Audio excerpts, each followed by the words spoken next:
Salut et bienvenue dans cet épisode concernant un classique de l'horreur, Amnesia The Dark Descent. Un jeu de type survival horror, sorti en 2010, en vue subjective et développé par Frictional Games.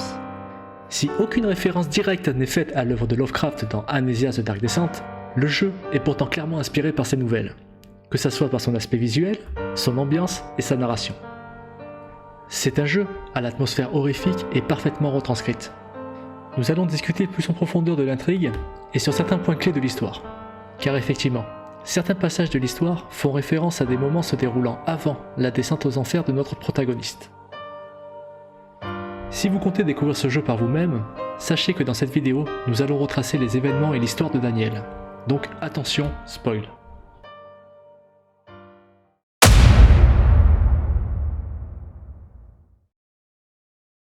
C'est dans l'année 1839 que la descente commence.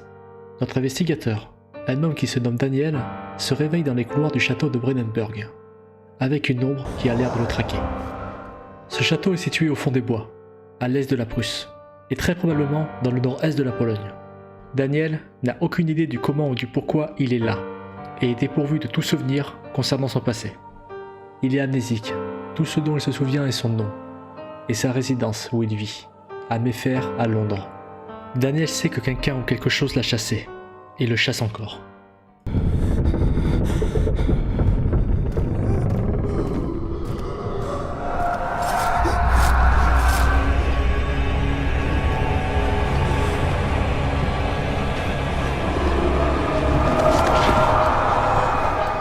Plus tard, dans le hall d'entrée du château, Daniel se retournera instinctivement, en entendant une voix féminine crier.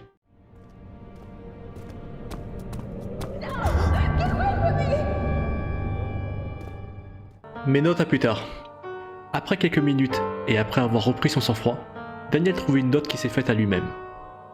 Cette note lui donne l'information qu'il a délibérément effacé sa propre mémoire, afin d'oublier une chose qui le traque, ce cauchemar. Cette note indique que Daniel doit se rendre plus loin dans le château de Brandenburg, et plus précisément jusqu'au sanctuaire intérieur, afin de retrouver le baron Alexandre et de l'assassiner. Néanmoins, aucune information sur le pourquoi le nom d'Alexandre devrait évoquer de l'amertume chez Daniel. En parcourant le château pour atteindre le sanctuaire intérieur, Daniel en apprend plus sur son passé, à travers diverses notes.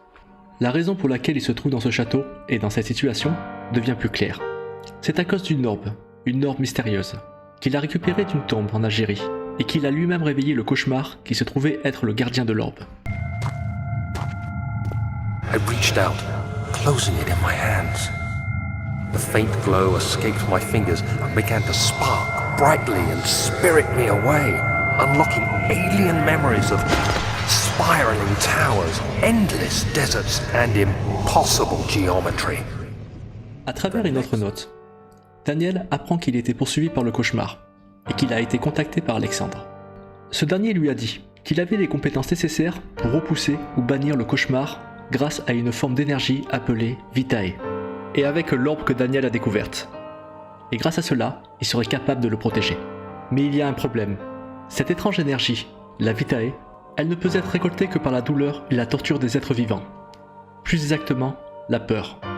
Mais Alexandre avait cependant un autre plan concernant l'utilisation de l'orbe. Si celle-ci était combinée avec la Vitae, cela ouvrirait un portail pour voyager dans une autre dimension. Alors que Daniel se rapproche du sanctuaire intérieur, il rencontre un homme qui se nomme Heinrich Cornelius Agrippa, une âme piégée à l'intérieur d'un corps assassiné par Alexandre Brandenburg.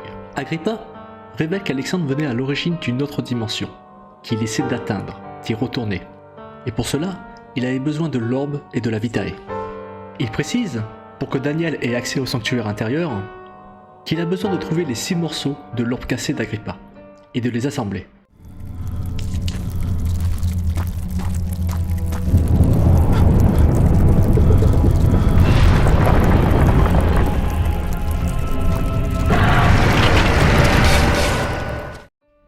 Agrippa demande une faveur à Daniel. Il souhaite libérer sa conscience de sa prison sans vie. Et pour cela, il a besoin d'une concoction ou d'une potion pour stopper Alexandre. Plus tard, Daniel se rend au transept et va faire une effroyable découverte. À travers un flashback, il se rappelle le sort des victimes torturées et assassinées par Alexandre et lui-même, ainsi que des nombreux dispositifs de torture maléfiques. Une idée plutôt claire de ce que Daniel essayait d'oublier. Notre investigateur finit par retrouver les morceaux d'orbe et à les assembler.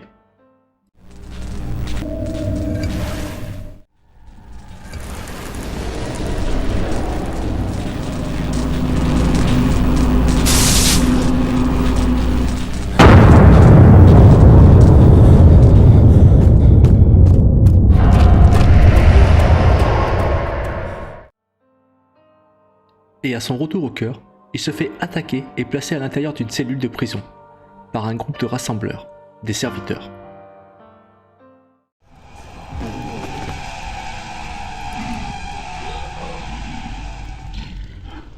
Daniel est contacté par Alexandre, qui lui demande de rester dans sa cellule pour qu'il puisse terminer son rituel et ouvrir le portail.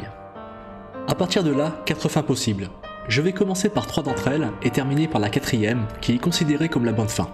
Une fin possible est que Daniel peut tout simplement atteindre dans la cellule et ainsi permettre à l'ombre de le tuer. Alexandre, quant à lui, terminera son rituel et retournera dans son monde.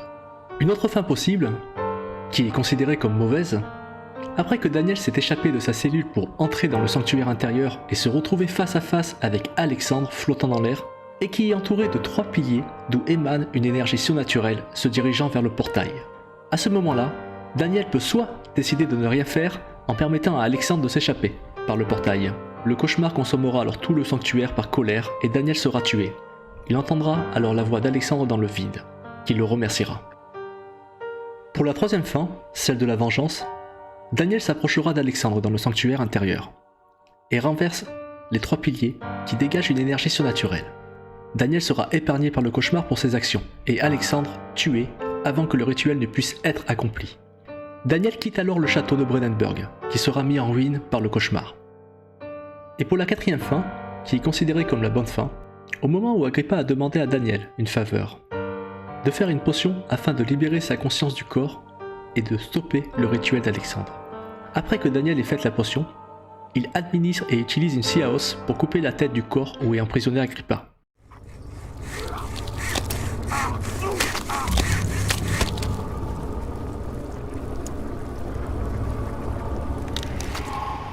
Une fois dans le sanctuaire intérieur, Daniel lancera la tête à l'intérieur du portail, avant qu'Alexandre ne puisse l'ouvrir complètement. Daniel et Alexandre finissent par être consumés par l'ombre. Daniel se retrouvera piégé dans le vide. Mais voici qu'une voix parlant à un dénommé John Wyatt Agrippa, qu'il plaide en la faveur de Daniel, en exprimant avoir de la pitié pour lui. Le jeu se termine alors.